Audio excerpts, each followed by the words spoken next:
नमस्कार विद्यार्थियों, उम्मीद करता हूँ आप सभी स्वस्थ और व्यस्त होंगे। हिंदी व्याकरण की क्लास में आप सभी का स्वागत। मैं डॉक्टर जसराज शर्मा।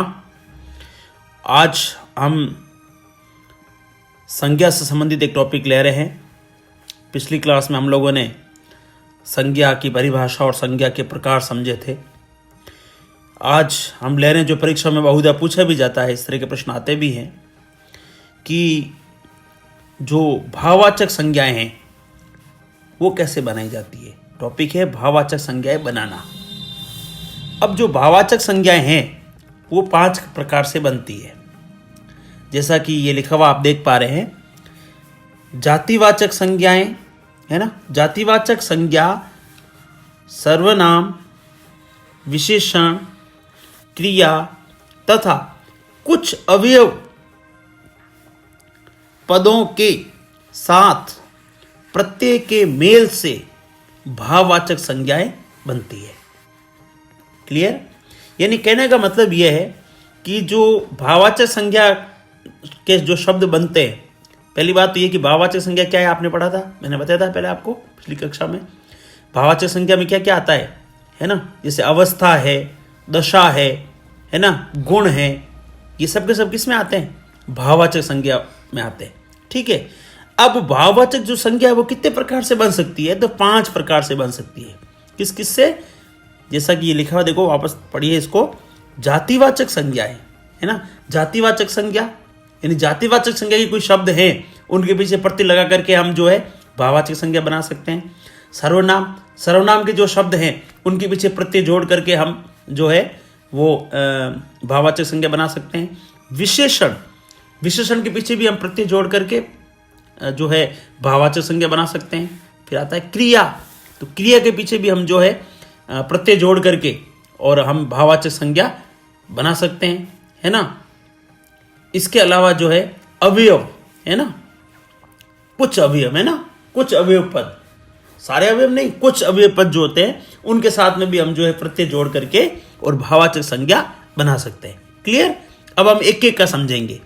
तो सबसे पहला आता है जातिवाचक संज्ञा से भाववाचक संज्ञा।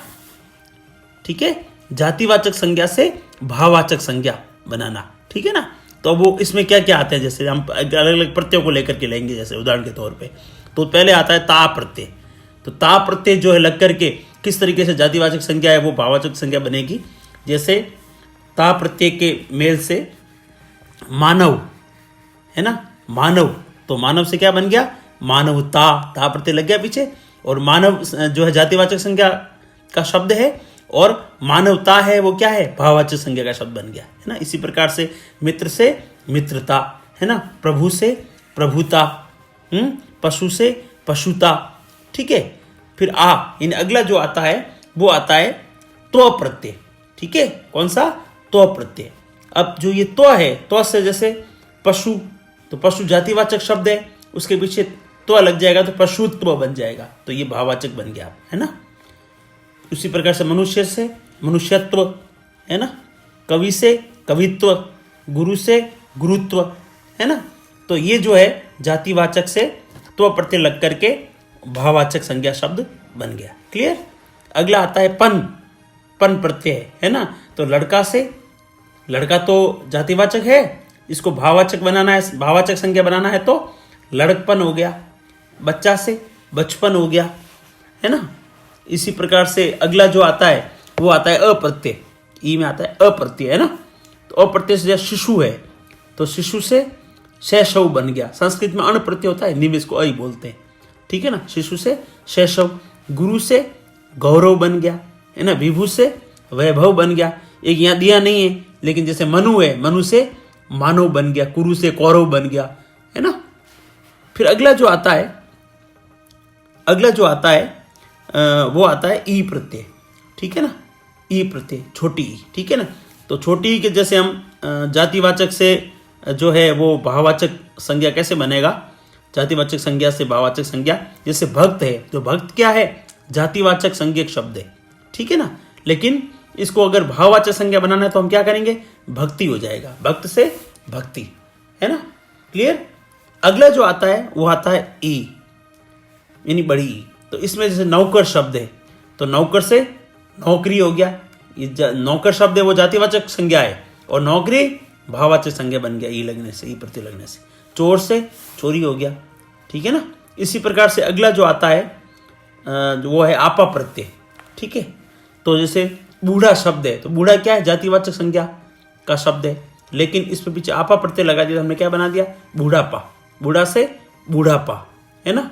इसी प्रकार से बहन, ये शब्द आपने सुना बहुत कम होगा, लेकिन बहुत कम इसका प्रयोग भी होता है। बहन से बहनापा, है ना, बहनापा संबंध है ना, बहन से बहनापा, ठीक है। अब हम अगला लेते हैं, अगला जो है वो है नंबर 2, सर्वनाम से भाववाचक संज्ञा, ठीक है। यानी कि अभी तो हमने पढ़ा है वो जातिवाचक संज्ञा से भाववाचक संज्ञा बनाना, अब हम पढ़ रहे हैं नंबर 2 पे सर्वनाम के जो शब्द हैं उनसे कैसे भाववाचक संज्ञा शब्द बनाते हैं हम, ठीक है। तो उसको हम लेते हैं। इसमें पहला जो है वो आता है त्व प्रत्यय। पहला क्या आता है, त्व। तो त्व प्रत्यय लग करके जैसे अपना से अपनत्व हो गया, निज से निजत्व हो गया, है ना, स्व से जो है स्वत्व हो गया, है ना। इसी प्रकार आगे आ में जो आता है वो पन प्रत्यय आता है, ठीक है। तो पन प्रत्यय में अपना से हो गया अपनापन, पराया से परायापन, है ना। उसी प्रकार से अगला आता है कार प्रत्यय, ठीक है। कार प्रत्यय लग करके शब्द बनते हैं। तो अहम प्लस कार हो गया तो अहंकार बन गया, अहम से अहंकार बन गया, अहम मैंने मैं होता है ना, संस्कृत का हिंदी में इसका प्रयोग किया जाता है। उसी अगला आता है स्व, है ना। तो स्व प्रत्यय लगा हुआ है तो सर्व से सर्वस्व हो गया, ठीक है ना, क्लियर। अब जो है नंबर 3 पे आता है विशेषण से भाववाचक संज्ञा, ठीक है। जातिवाचक संज्ञा से भाववाचक संज्ञा हमने बनाए, फिर हमने जो है सर्वनाम से भाववाचक संज्ञा शब्द बनाए। अब हम बनाने विशेषण से भाववाचक संज्ञा शब्द कैसे बनते हैं, उसके कुछ उदाहरण देखते हैं जो परीक्षा में पूछे जाते हैं। तो पहला आता है आई प्रत्यय। आई प्रत्यय से बने हुए शब्द जैसे सांप शब्द है। विशेषण क्या होता है आप समझते होंगे, संज्ञा और सर्वनाम की विशेषता बतलाने वाले शब्दों को हम विशेषण कहते हैं, ठीक है। तो ये विशेषण से जो है भाववाचक संज्ञा शब्द कैसे बनते हैं, तो आई प्रत्यय जैसे साफ शब्द है तो आई लगा तो सफाई बन गया, साफ से सफाई, अच्छा से अच्छाई, बुरा से बुराई। फिर आ में आता है आस प्रत्यय, ठीक है। आस, तो आस से जैसे खट्टा शब्द है, ये विशेषण शब्द है खट्टा, इसमें आस लगाया तो खटास बन गया, अब ये भाववाचक संज्ञा शब्द बन गया, ठीक है ना। इसी प्रकार से जो है मीठा से मिठास हो गया, ठीक है। फिर अगला जो आता है ये आता है ता प्रत्यय, है ना, ता। तो उदार से उदार विशेषण शब्द है और जब ता प्रत्यय लगेंगे तो ये भाववाचक संज्ञा बन जाएगा और क्या बन जाएगा, उदारता। उदार से उदारता। इसी प्रकार से वीर से वीरता, है ना, सरल से सरलता, है ना। फिर अगला आता है य प्रत्यय। तो य में जैसे मधुर शब्द है तो यह लगा तो माधुर्य बन गया, मधुर से माधुर्य, सुंदर से सौंदर्य, है ना, स्वस्थ से स्वास्थ्य, क्लियर। इसी प्रकार से अगला आता है पन प्रत्यय, है ना। तो जैसे खट्टा शब्द है तो ये खट्टा विशेषण शब्द है, ठीक है ना, वह खट्टा फल है तो खट्टा विशेषण हो गया ना, संज्ञा की विशेषता बतला रहा है, ठीक है। अब इसका अगर भाववाचक बनाना है तो क्या हो गया, खट्टापन हो गया, ठीक है। खट्टा से खट्टापन, पीला से पीलापन, ठीक है। इसी प्रकार से अगला आता है तो प्रत्यय। तो त्व में जैसे वीर शब्द है तो वीर से वीरत्व हो गया, है ना। फिर अगला जो आता है वो ई प्रत्यय आता है, जिसमें लाल से लाली, लाल विशेषण शब्द है और लाली भाववाचक संज्ञा शब्द बन गया, है ना, है ना। तो अगला लेते हैं हम, अगला आता है 4 नंबर, है ना। 4 नंबर आता है क्रिया से भाववाचक संज्ञा। यानी कि हमने जो है जातिवाचक संज्ञा से जो है भाववाचक संज्ञा बनाई, फिर सर्वनाम से भाववाचक संज्ञा शब्द बनाए, फिर हमने विशेषण से भाववाचक संज्ञा शब्द बनाए। अब हम बनाएंगे क्रिया से भाववाचक संज्ञा शब्द, ठीक है। तो इसमें पहला आता है अप्रत्यय। तो जैसे खेलना, खेलना क्रिया है, ठीक है। तो क्रिया से भाववाचक संज्ञा शब्द कैसे बना, खेल बन गया, खेल, खेलना से खेल, है ना। इसी प्रकार से लूटना से लूट, जीतना से जीत, है ना, क्लियर। फिर अगला जो आता है वो आता है ई प्रत्यय। तो इसमें जैसे हंसना शब्द है, हंसना क्रिया शब्द है, और इसमें ई लगा तो क्या बन गया, हंसी। तो हंसी अब ये भाववाचक संज्ञा शब्द हो गया, ठीक है ना। इसी प्रकार से अगला आता है आई प्रत्यय, है ना। तो चढ़ना से चढ़ाई, है ना। पढ़ना से पढ़ाई, है ना। ये पढ़ना जो है वो क्रिया है, और पढ़ाई क्या है, पढ़ाई भाववाचक संज्ञा शब्द है। क्लियर। अगला जो है जैसे लिखना से आपका जो है लिखाई हो गया, है ना। अब अगला आता है, वो आता है आवट। ये आवट प्रत्यय है ना। तो बनाना से बनावट हो गया, है ना। थकना से थकावट हो गया। इसी प्रकार से लिखना से लिखावट हो गया, ठीक है। इसी प्रकार से आगे आता है आव प्रत्यय, है ना। आव प्रत्यय आता है, तो जैसे चुनना से चुनाव हो गया, है ना। ये बहुत पूछा जाता है परीक्षाओं में, है ना। फिर अगला आता है आहट प्रत्यय। वो तो आवट था, अब ये आहट प्रत्यय। तो जैसे घबराना से घबराहट हो गया, है ना। गुनगुनाना से, है ना, गुनगुनाहट हो गया। क्लियर। अब अगला जो आता है वो आता है उड़ना प्रत्यय, है ना। अगला कौन सा आता है, उड़ना, है ना। उड़ना, तो उड़ना से क्या बढ़ गया, उड़ान बन गया, है ना। तो इसमें जो है वैसे ये उड़ना तो क्रिया है, ठीक है ना, उड़ना प्रत्यय नहीं है। उड़ना क्रिया अपने आप में एक अपवाद जो है इस रूप में ये शब्द है, इसमें वैसे न प्रत्यय लगा है, ठीक है ना। तो उड़ना से उड़ान हो गया, ठीक है ना। अगला जो आता है वो आता है न प्रत्यय। ये न प्रत्यय देखो अलग से भी आ गया, लेना से लेन देन। अब उड़ना में भी वैसे न प्रत्यय ही है ना। और कुछ लोग इसको अप्रत्यय भी मानते हैं, जैसे ये उड़ान शब्द बना ना, इसमें उड़ना से उड़ान बन गया, तो अप्रत्यय भी मानते हैं कुछ लोग इसका। ये मतलब ये अपवाद के रूप में शब्द है ये, वैसे इसमें आप अप्रत्यय भी कर सकते हैं, न प्रत्यय भी कर सकते हैं, इसलिए ये अपवाद है। आप तो ये समझिए इसमें, है ना। तो अगला ये जो है न प्रत्यय, इसमें लेना देना, तो क्या बन गया, लेन देन। इसमें न प्रत्यय लगा है ना। खाना, है ना। अगला ये शब्द जो है वो है खाना, तो खाना के क्या बन गया, खान बन गया, है ना। फिर अगला आता है नंबर 5। नंबर 5 में जो आता है वो आता है अवयव से बने भाववाचक संज्ञा, ठीक है ना।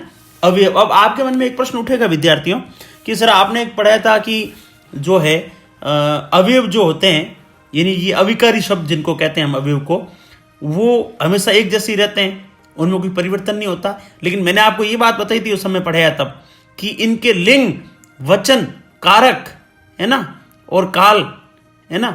लिंग, वचन, कारक और काल में इनके कोई परिवर्तन नहीं होता है। मतलब बाकी तो परिवर्तन हो सकता है कुछ अवयवों में, लेकिन इन 4 चीजों में इनका परिवर्तन नहीं होगा, है ना। क्रिया के आधार पे, लिंग, वचन और काल, इनके आधार पर इनका रूप परिवर्तन नहीं होगा। तो ये चारों चीजें इसमें तो नहीं है। इसमें क्या है, इसमें तो जो है वो भाववाचक संज्ञा बन रही है, तो परिवर्तन हो सकता है, ठीक है ना।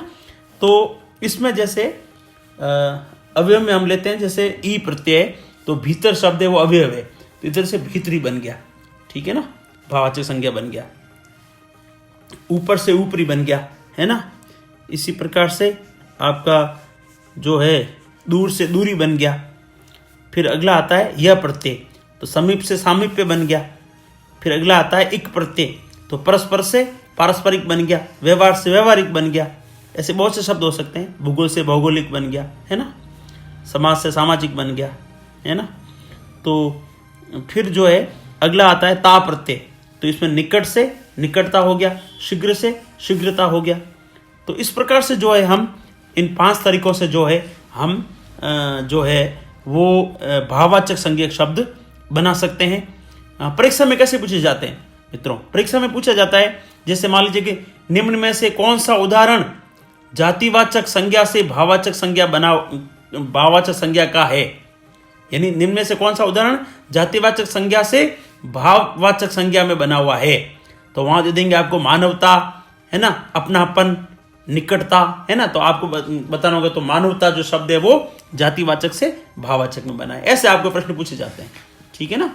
तो ये सब आपको उदाहरण, इससे संबंधित और भी कोई उदाहरण जो भी आप पढ़ सकते हैं और भी पढ़िए आप। मुख्य जो उदाहरण थे वो मैंने आपको समझाए। उम्मीद करता हूँ आपको अवश्य आज की कक्षा से लाभ हुआ होगा और आप सभी स्वस्थ रहें, व्यस्त रहें। और अगर आप इस चैनल पर नए हैं तो आपके इस चैनल को आप जरूर लाल बटन दबा करके सब्सक्राइब कीजिएगा और घंटी का चिन्ह भी दबाएं, जिससे आपको नए वीडियो का अपडेट मिल सके। आप सभी स्वस्थ रहें और अपनी पढ़ाई जारी रखें। आप सफलता को प्राप्त करें। इन शुभकामनाओं के साथ धन्यवाद।